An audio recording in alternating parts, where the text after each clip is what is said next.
Olá, meus queridos irmãos, queridas irmãs, amigos e amigas.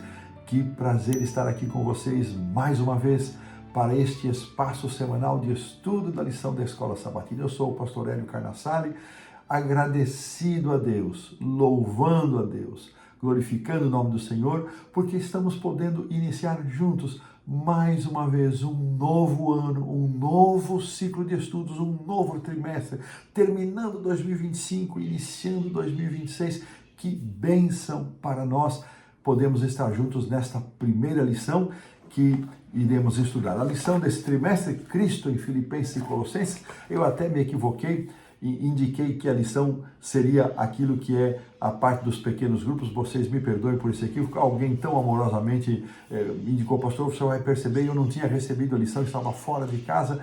O importante é que nós vamos estar juntos com o apóstolo Paulo estudando Filipenses e Colossenses. E antes de registrar aqui algumas ideias que apareceram na introdução geral da lição, eu quero, mais uma vez, incentivar você. Comece 2026 fazendo a sua inscrição nesse link que aparece aí na tela. Ao você se inscrever, você já sabe, você vai ter o acesso, você vai receber diariamente a porção de cada dia da lição, você vai receber a lição completa chamada de resumão, você vai ter facilidades para postar seus pedidos de oração, para fazer seus comentários e também para compartilhar. Fica aqui o nosso incentivo, não deixe de compartilhar com sua lista de amigos, pessoas que de outra forma não receberiam a lição, não receberiam esse conteúdo. E que bênção, que privilégio tem sido estes missionários da compartilhação, enviando a lição, enviando este material para tanta gente. Queridos irmãos, quero também aproveitar aqui para agradecer a Deus mais uma vez e também a Safeliz pela renovação da confiança em renovar o convite para que eu possa permanecer aqui. Esse espaço não é meu, é o espaço da Safeliz, e eu me sinto honrado e privilegiado com este convite que a Safeliz me fez e que renova para mais um período. O autor do comentário introdutório, chamado de Introdução à Lição, é o Dr. Clinton Wallin, que é um dos associados do Instituto Bíblico de Pesquisas da Associação Geral, e ele faz uma referência que neste trimestre nós vamos estudar as cartas de Paulo a Filipenses e também aos Colossenses, cartas que guardam semelhanças entre si, mas acima de tudo revelam a Cristo de uma forma muito especial. O único capaz de unir céu e terra. Ele é aquela escada mostrada para Jacó em sonho, registrada em Gênesis 28:12, que prova ser o nosso Redentor e o nosso intercessor, aspectos do ministério de Cristo que serão considerados de forma muito especial nestas duas cartas. Além disso, vamos examinar uma das as mais lindas declarações sobre a divindade de Cristo e como ele renunciou tudo isso para a nossa salvação. Essa é a introdução geral. E antes então de irmos para a lição desta semana, quero convidar você a uma palavra de oração. Senhor Deus, Pai nosso, graças te damos por tantas bênçãos, por tantos privilégios. Estamos encerrando, Senhor, o ano de 2025. Ao longo do estudo desta lição, será o encerramento de 2025, início de 2026, e nós só temos palavras de louvor, de gratidão, mesmo tendo passado por lutas e provações. Nós somos gratos a Ti, Senhor, por todos os Teus cuidados, por todas as Tuas graças concedidas, pela esperança que o Senhor nos permita entrar neste ano mais perto da volta de Jesus. E se ainda não é o tempo de Jesus voltar, não chegou este ano, o dia de Jesus voltar, que o Senhor continue nos dando forças para estarmos preparados a cada dia para renovarmos nosso compromisso de missão e pregarmos este evangelho segundo os talentos e possibilidades que o Senhor nos tem dado. Capacita-nos neste estudo, ilumina-nos, Pai. Eu te peço, agradecido em nome do Senhor Jesus. Amém. Perseguidos, mas não abandonados. Alegrem-se, verso para memorizar, alegrem-se sempre no Senhor. Outra vez digo, alegrem-se, Filipenses 4:4. Um dos lindos textos desta carta de Paulo aos Filipenses. O autor das lições, Dr. Hiri Moscala, que é o decano do nosso seminário da Universidade de Yale, Seminário Teológico, a mais importante escola de teologia da nossa igreja em todo o mundo. Então, o Dr. Hiri Moscala é, portanto, o autor, e vamos caminhar com ele nesse estudo maravilhoso de Paulo aos Filipenses e Colossenses. Na introdução, ele nos apresenta uma história que certo pastor adventista foi preso injustamente, passou quase 2 anos ali encarcerado, e ele percebeu, apesar da perplexidade, das circunstâncias tão adversas, que haveria na prisão um campo para que ele pudesse compartilhar o evangelho. As pessoas da sua cela, os que compartilhavam com ele a prisão, logo que souberam que ele era um pastor, pediram que ele pregasse, e assim ele fez. Ele pregou, chegou a preparar, dar estudos bíblicos, a batizar pessoas, a realizar Santa Ceia, e ele admitiu, segundo o que está aqui na lição, às vezes era difícil realizar o trabalho na prisão, mas tive alegria especialmente ao ver as orações respondidas e vidas transformadas. Por que o autor contou esta história deste pastor? Porque exatamente Paulo, que escreveu as cartas aos Filipenses e aos Colossenses, ele escreve estas 2 cartas quando estava preso. A gente vai ver isso um pouquinho mais adiante. As circunstâncias também nós vamos recordar de quando Paulo esteve ali na cidade de Filipos, como ele foi preso e depois como ele foi milagrosamente libertado. E, enfim, são alguns lances daquilo que nós estaremos considerando. Nesta semana, então, vamos refletir sobre algumas situações enfrentadas por Paulo. Ele entendeu que havia um propósito maior em tudo o que aconteceu em sua vida e por isso temos também muito a aprender com seu exemplo, com os seus escritos e com o seu fervor missionário. E desta maneira, irmãos, com essa compreensão, com essa introdução, nós colocamos um ponto final na lição do sábado à tarde. Avançamos então para a lição do domingo, que tem como título Paulo, prisioneiro de Jesus Cristo. Filipenses e Colossenses são conhecidas como epístolas da prisão. E elas são, na verdade, 4 epístolas que Paulo escreveu na sua prisão em Roma, na sua primeira prisão em Roma. E estas epístolas da prisão, elas, Efésios e Filemão, completam as 4, né? Filipenses, Colossenses, Efésios e Filemão.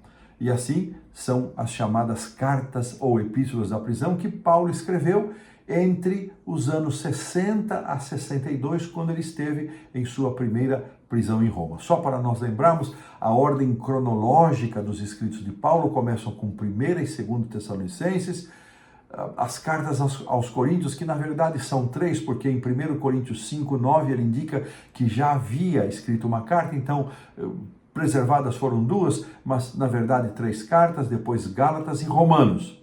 Então, 1 e 2 Tessalonicenses, 1 e 2 Coríntios, Gálatas e Romanos. Estas 6 cartas antes das epístolas da prisão, que, como já mencionamos, são Filipenses, Colossenses, Efésios e Filemão. Depois restam a carta aos Hebreus e, finalmente, as epístolas pastorais, que foram escritas na ordem 1 Timóteo, Tito e 2 Timóteo, já esta última carta de Paulo, escrita de sua 2ª prisão em Roma, pouco antes de sua morte. Assim, um vistaço, aí, uma linha geral. As cartas de Paulo, elas cobrem um período de 15 anos, desde a primeira carta, no ano 51, ali escrita aos Tessalonicenses, então até o ano 66, ano em que Paulo foi preso pela segunda vez, estima-se que sua morte tenha ocorrido no ano 67. Aqui na introdução, nessa página da lição da segunda-feira, Efésios 3:1 e Filemão 1 nos apresentam como Paulo se mostrou, como ele se indicou, como ele se apresentou nesta sua. Vamos pegar aqui o texto de Efésios 3, verso 1. Por esta causa, produção, coloca para nós aí, por favor. Por esta causa eu, Paulo, sou o prisioneiro de Cristo Jesus por amor de vós. Vamos ler também a carta a Filemão. Lembra, irmãos, que Filemão está ali justamente logo depois de Tito e antes de Hebreus. Então, entre 1 Timóteo, 2 Timóteo, Tito, Filemão, depois Hebreus. Aqui no versículo 1, Paulo, prisioneiro de Cristo Jesus, e o irmão Timóteo, o amado Filemão. Então, Paulo se apresentou como prisioneiro de Jesus Cristo. Paulo dedicou sua vida ao serviço de Jesus. E ele se descreve como, ainda na carta aos Efésios, capítulo 6, verso 20, como um embaixador em cadeias. Ele poderia ter perguntado: por que estou aqui? Dediquei minha vida para a pregação do Evangelho, por que estou aqui? Isso não é justo. Mas não foi assim que Paulo se expressou. Quando ele estava preso pela segunda vez em Roma, ele escreve a segunda carta a Timóteo, que é considerada uma das 3 epístolas pastorais. Portanto, pelo menos 5 livros do Novo Testamento foram escritos a partir das prisões. As epístolas, as chamadas epístolas das prisões, Filipenses, Colossenses, Efésios e Filemão, e pelo menos esta última carta, que se imagina ter sido a sua última obra literária, a segunda carta de Paulo a Timóteo. E nenhuma dessas cartas Paulo menciona onde ele estava preso, mas todas as circunstâncias apontam alguns detalhes que vão aparecer, Filipenses 1:20, Filipenses 2:17, de que ele estava em Roma.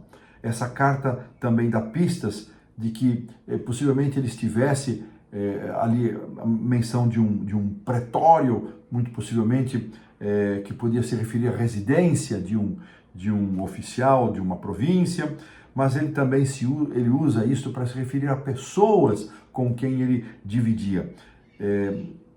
Em Filipenses 1:13 ele fala de uma guarda pretoriana.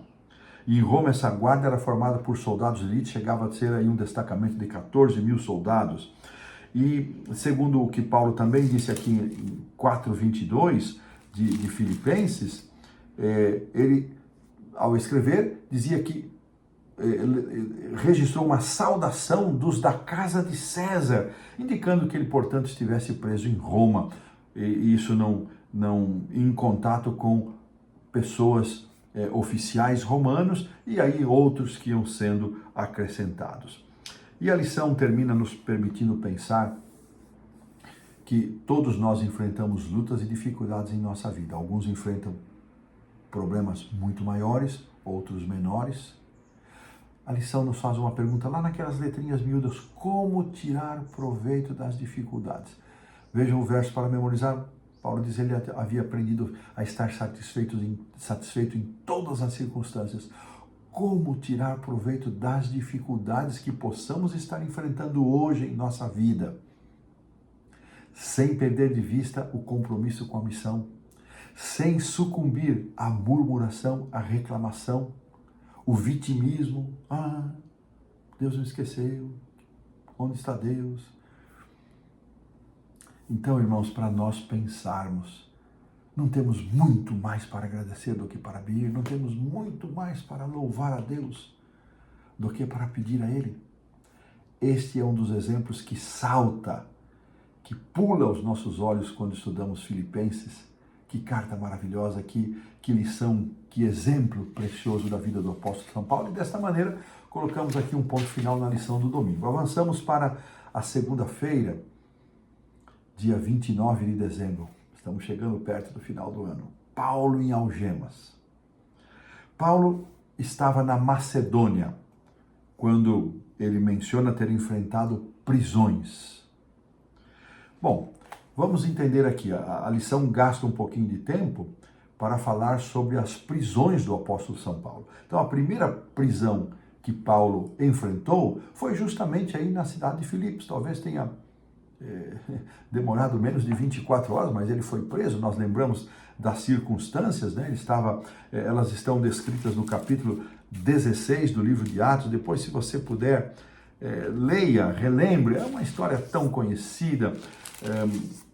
Eu tive a alegria de reler aqui. Havia uma menina que estava sendo escravizada, que tinha uma jovem adivinhadora, aqui, Atos 16, a partir do verso 16, e ela ia atrás de Paulo e ficava perturbando a pregação de Paulo, dizendo que eles anunciavam o caminho de Deus e tal, e Paulo disse: olha, em nome de Jesus eu mando, retira-se dela. E o seu espírito imundo se retirou, e os seus senhores, os seus exploradores, denunciaram a Paulo, dizendo que eles estavam perturbando e Paulo e Silas foram arrastados e uma multidão contra eles e foram presos. Aqui já começa o verso 19, e eles foram então, receberam açoites, verso 23, e depois então, por volta da meia-noite, Paulo e Silas estavam cantando louvores a Deus e os demais prisioneiros escutando, imagine, presos cantando, e finalmente sobreveio um tamanho terremoto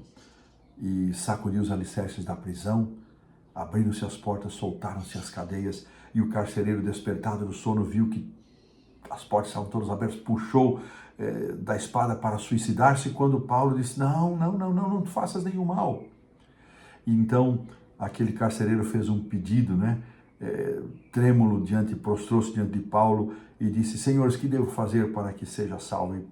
E Paulo fez a pergunta, crê no Senhor Jesus Cristo, fez a afirmação, crê no Senhor Jesus Cristo, será salvo tu e toda a tua casa. E naquela mesma noite cuidou deles e os levou para a sua casa, lhes pôs a mesa e com os seus manifestava grande alegria, e foi por isso batizado, porque aceitou a Jesus. Que primeira prisão tremenda essa, Depois, então, Paulo, por um breve, ao final da sua terceira viagem, aqui nós estamos falando da segunda viagem missionária de Paulo.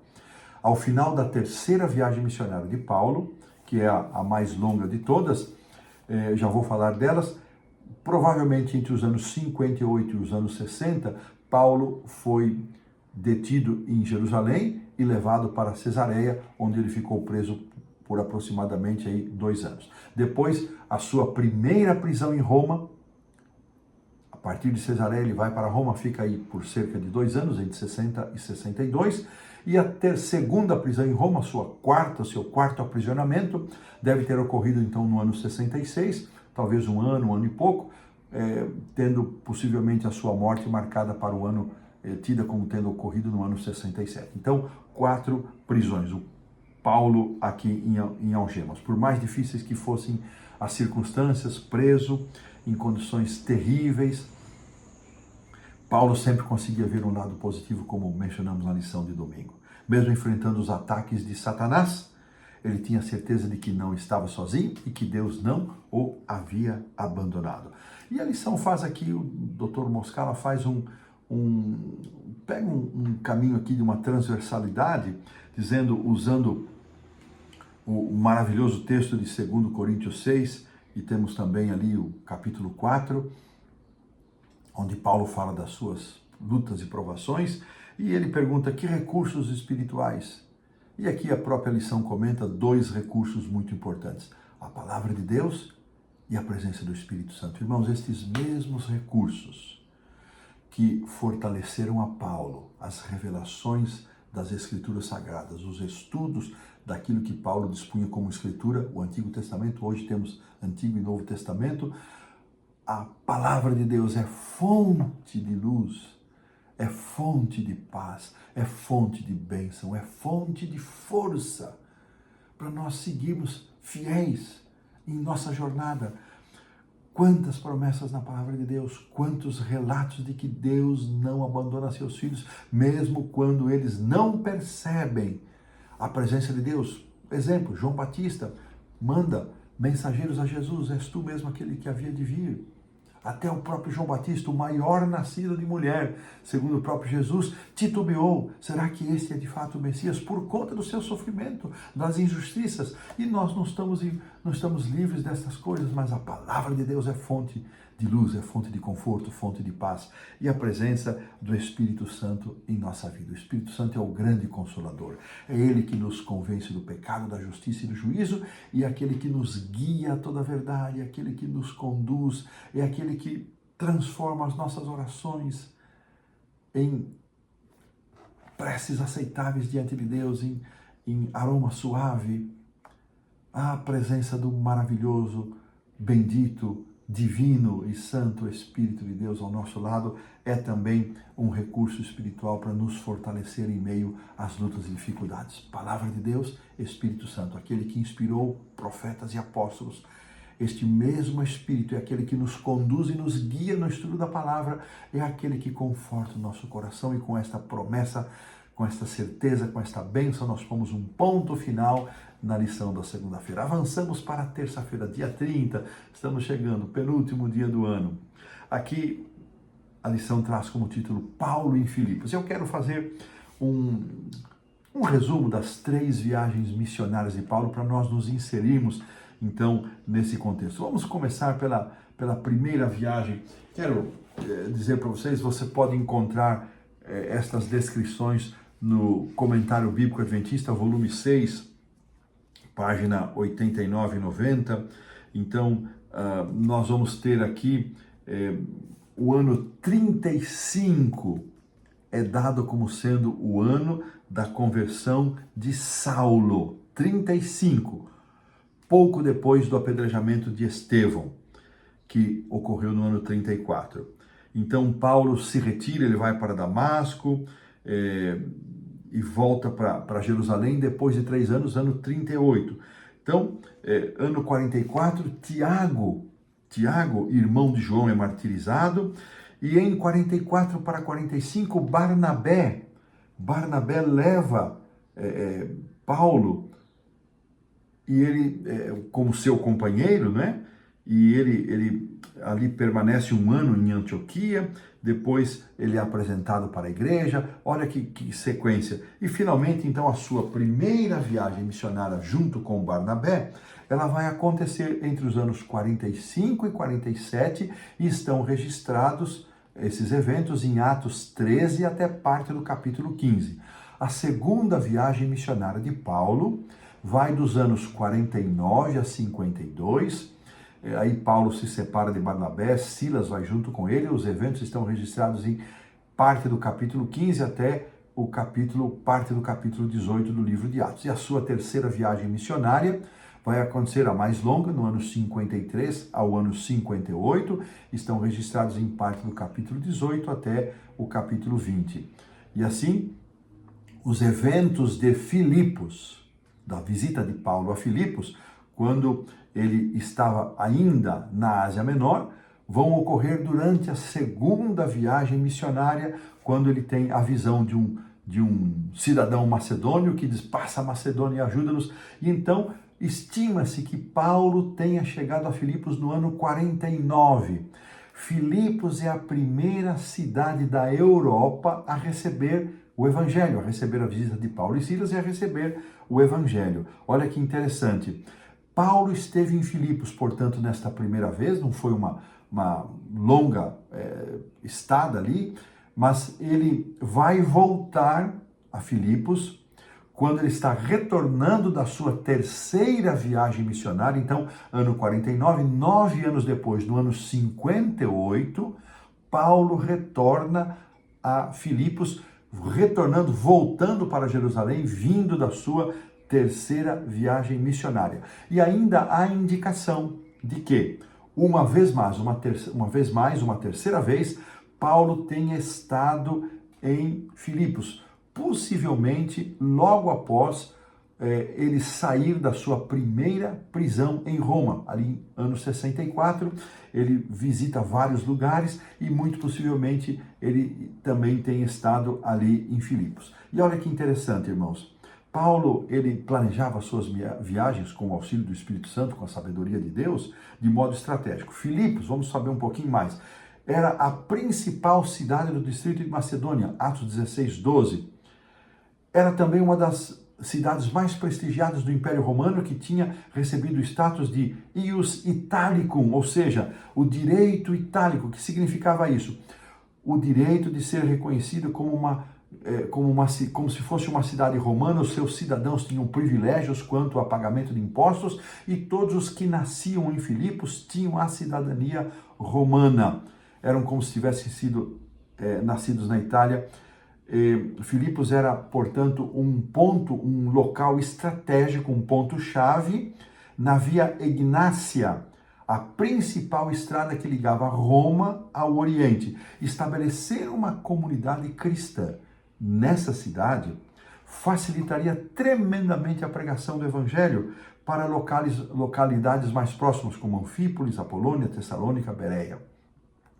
A língua oficial que se falava ali era o latim, como muitas inscrições encontradas em escavações demonstram, mas Paulo ele também se dirige aos filipenses por uma sonoridade latina, mas muito possivelmente o grego ainda era o idioma mais usado. Paulo e sua equipe participaram de uma reunião de oração às margens do rio, isso está aqui capítulo 16, versos 11, de Atos, versos 11 a 15, e ali saindo num sábado, eles saíram da cidade, uma certa mulher chamada Lídia, que era de Tiatira, vendedora de púrpura, temente a Deus, diz aqui o texto de Atos 16, 14, e estava ali escutando os louvores e a pregação, o estudo de Paulo, e o Senhor diz que abriu o seu coração e ela aceitou as coisas que Paulo falava, e depois de ser batizada, ela e toda a sua casa, olha que coisa impressionante, Paulo e Silas foram convidados para serem hóspedes, e eles entraram e aí ficaram, e ela os constrangeu para isso, e juntamente com o carcereiro, e agora a família de Lídia, então, o carcereiro devia ser cidadão romano, Lídia era de Tiatira, então, duas pessoas que eram de fora da cidade de Filipos, agora são as duas famílias, formam o núcleo da igreja ali em Filipos. E aqui nos é dito o seguinte, irmãos, o Espírito Santo guiou Paulo a Filipos, porque sabia que a cidade seria um ponto estratégico para a expansão do evangelho na Europa, apesar das perseguições que viriam. Por mais cruel que seja, a perseguição em algumas circunstâncias pode abrir oportunidades para que o evangelho alcance outras pessoas que de outra forma não ouviriam, nunca o ouviriam. Irmãos, se nós pensarmos um pouquinho na nossa realidade hoje, né? O mundo hoje, com seus 8 bilhões e um pouco mais de habitantes, tem cerca de 75% de países onde o evangelho ainda não consegue penetrar, por várias circunstâncias, onde não existe liberdade religiosa e onde a presença de missionários se torna risco, alto risco. Então a igreja está chegando ali por internet, pela Rádio Mundial, mas com presença física. Nós estamos em muitos países presentes pela ADRA, mas com um trabalho muito sensivelmente realizado, com muita prudência, porque senão até isso a igreja perde oportunidade. E nesses lugares eu tenho certeza Deus está preparando o terreno, assim como preparou para a chegada de Paulo em Filipos, Deus está preparando o terreno desses lugares que não sabemos como acontecerá, não sabemos como isso se dará, mas em algum tempo, quando se cumprir Apocalipse 18, essa terra vai ser iluminada. A terra vai ser iluminada e todas as pessoas chegarão ao conhecimento da verdade e poderão tomar sua decisão. Então, irmãos, tem muitas pessoas que se preocupam, o evangelho nunca vai ser pregado em todo mundo. Essa é uma certeza que Deus nos deu. Jesus disse, esse evangelho vai ser pregado. Apocalipse confirma isso. Mateus 24, 14, Apocalipse 14 confirma isso. Apocalipse 18 confirma isso. Essa mensagem vai avançar, irmãos. Enquanto muitos estão preocupados se o evangelho vai chegar ao mundo todo, se descuidam da sua rua, da sua quadra, da sua cidade, de onde estão. Essa lição nos incentiva, irmãos, a aproveitar cada oportunidade para testemunharmos do amor de Deus e pregarmos a sua palavra, o seu evangelho. E dessa maneira pomos um ponto final na lição da terça-feira e avançamos para a quarta-feira, 31 de dezembro, último dia do ano, Paulo e Colossos. Bom, em Paulo e Colossos são relações diferentes, porque Paulo esteve ali, eu disse pelo menos 3 vezes, não há registro de que Paulo tenha estado em Colossos, o que revela de alguma forma a sua eficácia evangelística. O evangelho chegou à cidade por meio de Epáfras, Colossenses 4:12 e também 1:7, morador local que levou a mensagem aos conterrâneos. Mas como é que Epáfras tornou-se um cristão? Como é que ele chegou ao conhecimento da verdade? Como ele foi convertido? Possivelmente, isso ocorreu na década de 50, depois de Cristo, da nossa era, quando Paulo esteve vizinho em Éfeso. E Lucas registra em Atos 19:10, vamos, produção, coloca aí para nós, por favor, 19:10. Durou isto por espaço de 2 anos, dando ensejo a que todos os habitantes da Ásia ouvissem a palavra do Senhor, tanto judeus como gregos. Ou seja, Paulo esteve em Éfeso, segundo aqui Atos 19:10, segundo o registro do médico Lucas, pelo espaço de 2 anos, descrevendo aqui estes eventos, mas mais importante que nos impressiona é que isto deu oportunidade para que todos os habitantes da Ásia ouvissem, habitantes da Ásia. Possivelmente, então, Epáfras tenha sido alcançado pela pregação do Evangelho nessa região. E a explicação para esse crescimento incluindo aqui, irmãos, a chegada da mensagem a Colossos, é o trabalho daqueles que ouviram a pregação em Éfeso. Não há dúvida nenhuma. Cidade mais importante da Ásia Menor, grande centro portuário, e a partir dali, a palavra de Deus foi disseminada. Epáfras foi um desses convertidos, tornando-se um colaborador de Paulo. Ele retorna a Colossos e ali compartilha a mensagem e estabelece uma igreja.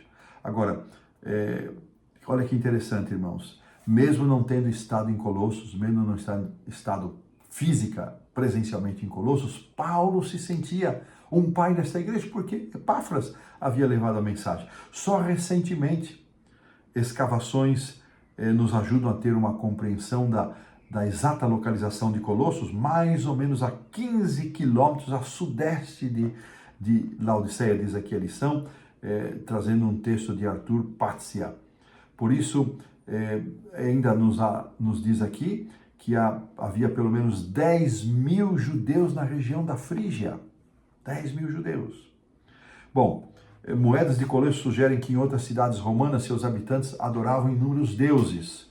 As práticas pagãs, essas influências culturais eram desafios para a evangelização. Mas um outro cristão de Colossos também se tornou conhecido, Filemão, que talvez tenha se convertido na mesma época que Epáfras. E deste Filemão, para quem Paulo escreveu a carta de um único capítulo, trata ali do escravo Onésimo, e Paulo pede que Filemão receba Onésimo. Era um escravo fugitivo que se converte em Roma, e Paulo devolve, por ser um cumpridor da lei. Olha que interessante. Paulo devolvendo um escravo, mas pede que ele seja recebido não como escravo, mas como irmão, porque a lei exigia isso, e Paulo cumpre esta lei.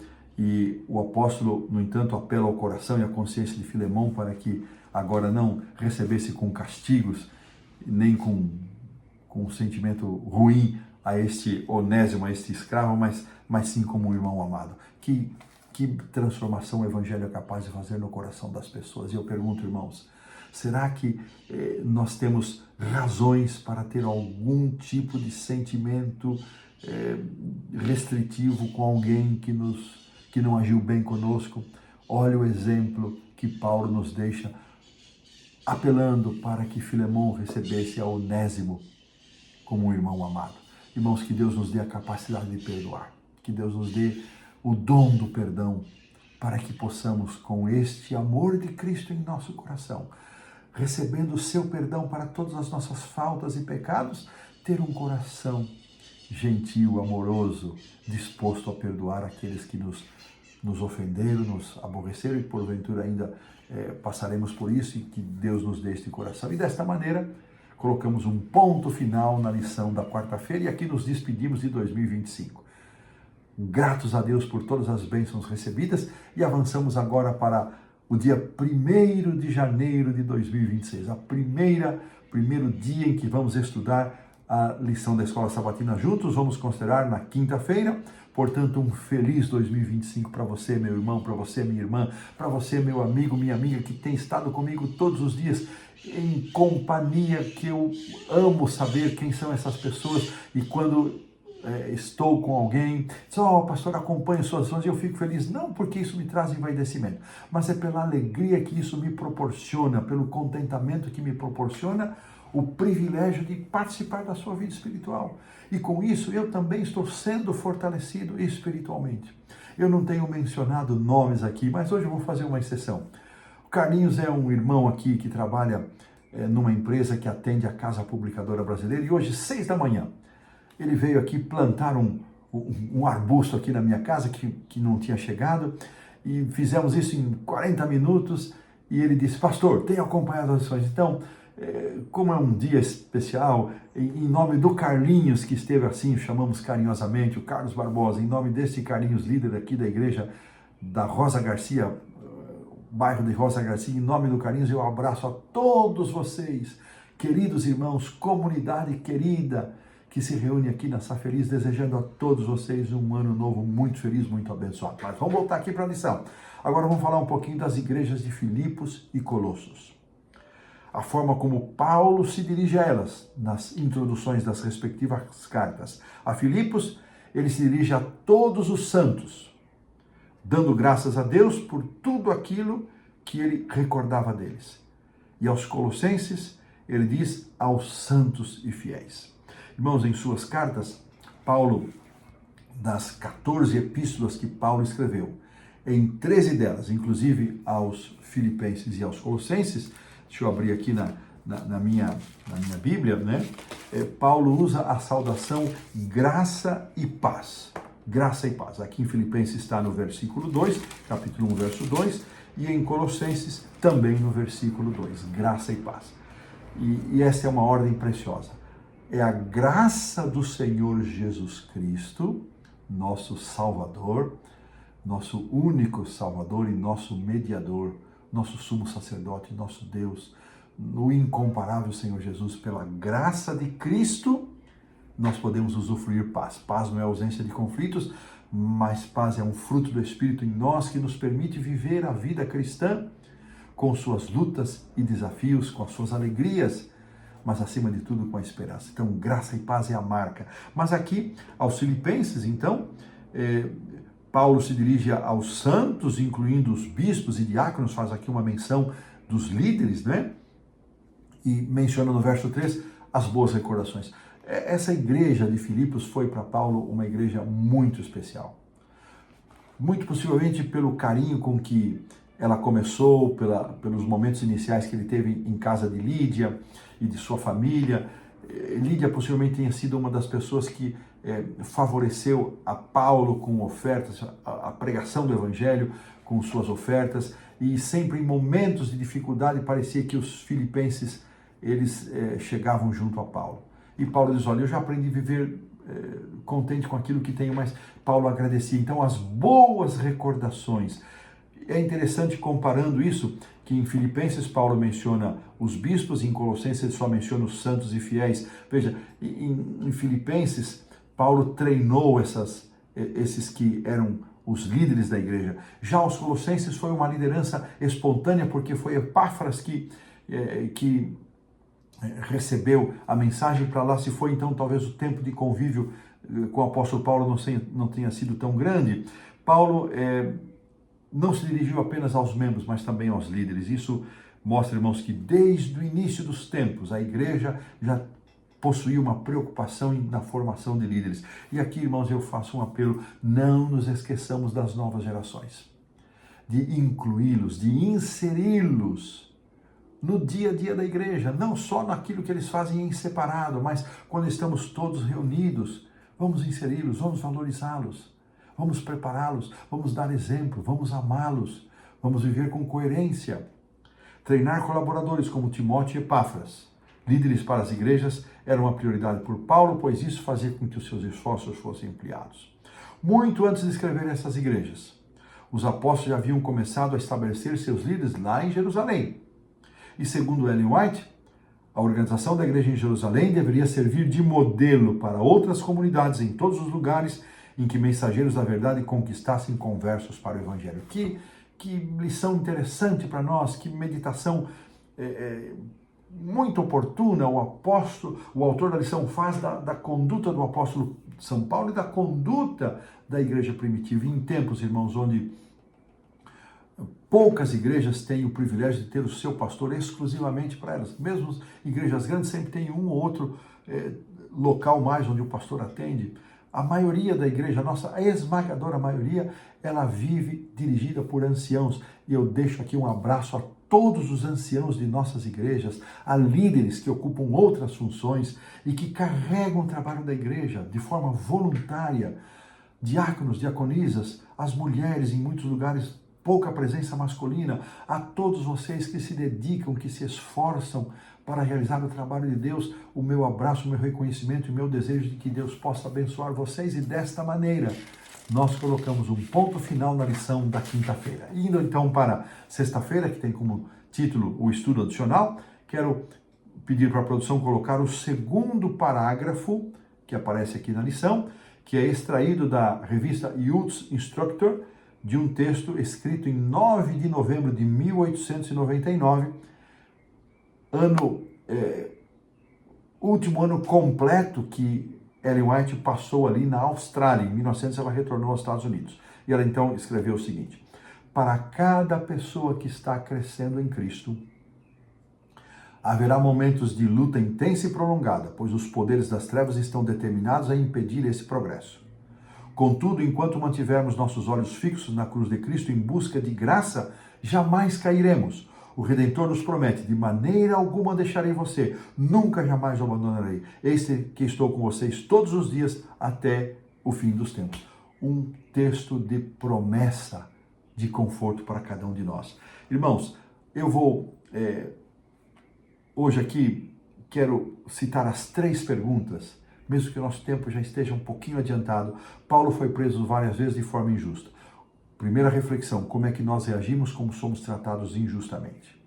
Que promessas bíblicas nos confortam? Segunda reflexão: a perseguição, embora pudesse ter propagado o evangelho, mas por outro lado, a perseguição também criou dificuldades.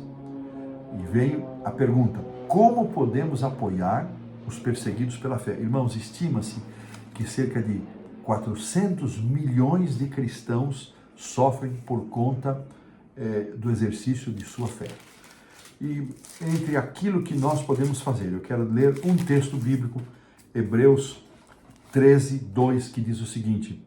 Produção, coloca para nós aí, por gentileza. Lembrai-vos dos encarcerados, como se preso com eles, dos que sofrem maus tratos, como se com efeito vós mesmos em pessoa fosseis os maltratados. Hebreus 13, 2. Que coisa impressionante, irmãos. Paulo aqui escrevendo. Então, o que eu posso fazer pelos encarcerados? Posso orar, posso ter sensibilidade. Pense nesses 400 milhões. A maioria deles não são adventistas, mas são cristãos. Pense no seu privilégio de viver a fé livremente. Agradeça a Deus pela liberdade religiosa e ore pelos encarcerados por conta de sua fé. Terceira, apesar das dificuldades, Paulo nos dá um exemplo registrado no verso para memorizar. Alegrem-se sempre. A pergunta: é possível estar alegre quando alguém que você ama está doente, falece, ou quando passamos por lutas e dificuldades? A chave para compreender essa pergunta, que parece sem sentido, mas não é: em que devemos nos alegrar sempre? Nós não ficamos contentes porque alguém está doente, não nos alegramos porque alguém enfrenta dificuldades, mas nós nos alegramos porque Cristo está conosco em todas as situações, em todos os momentos, independente da situação.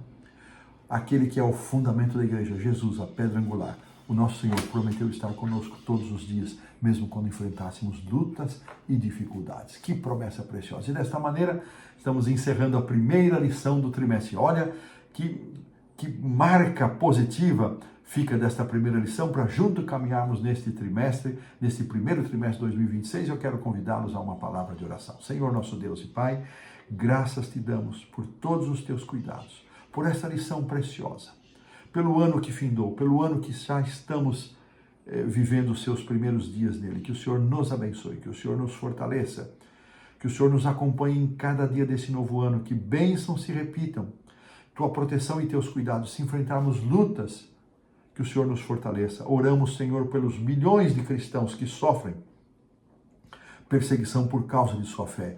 Te damos graças pela liberdade religiosa e pedimos forças para estes irmãos e irmãs enfrentarem suas provações. Fica conosco, Pai. Abençoa-nos em nome do Senhor Jesus. Eu oro, peço e agradeço hoje e sempre. Amém. Forte abraço. Que Deus nos abençoe. Nos vemos. Até a próxima semana.